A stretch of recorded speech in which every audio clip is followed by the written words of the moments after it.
Okay. Yung next question naman na sasagutin natin is yung how to encash our commissions. Okay?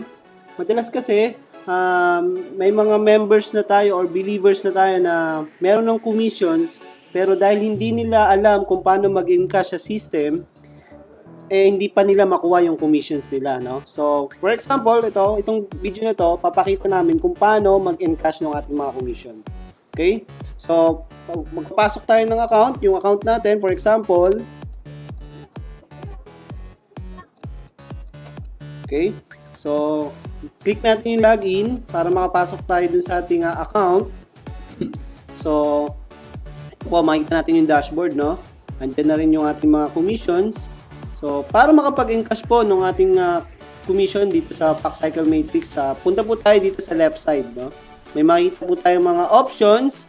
So, click natin yung encashment. Okay? Remember, encashment. Under encashment, meron po tayong tatlong options na makikita. So, para ma-encash na po natin, click natin yung commission encashment. After clicking the commission encashment, makikita na po yung total summary or commission summary. Lahat po ng commissions na pumasok sa atin dito sa PackCycle Matrix is nandito po. Okay? Para makapag-encash naman po, nakikita nyo available commissions. Ayan. Click lang po natin dito sa amount to encash yung amount na gusto nating encash based dun sa ating available commissions. So, click natin dyan. Then, yung password po ng ating account. And then, yung type of encashment. Sa type of encashment po, meron tayong tatlong options. Merong check, bank transfer, and iPayout. Okay. Kapag pinili natin yung check, ilagay lang po natin sa user note yung paycheck to, dun po sa magre-receive ng pangalan po na magre-receive ng ating check or yung mismong pangalan natin. Okay? So, dun po natin ilalagay sa user note. Kapag pinili naman po natin yung bank transfer, make sure po na ilalagay natin yung bank name and account number po ng ating savings account. Okay? Or yung ating account.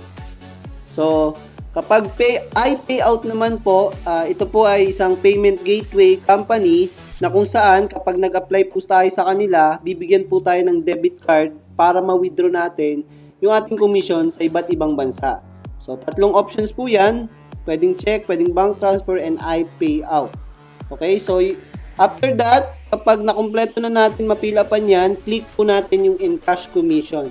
So, after clicking encash commission, may lalabas pong message or notification kung successful ba yung pag-encash natin ng ating commission.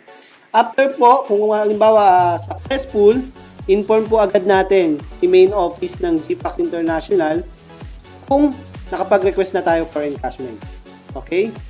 Yan po yung way ng pag-encash natin ng ating commission dito po sa PackCycle Matrix.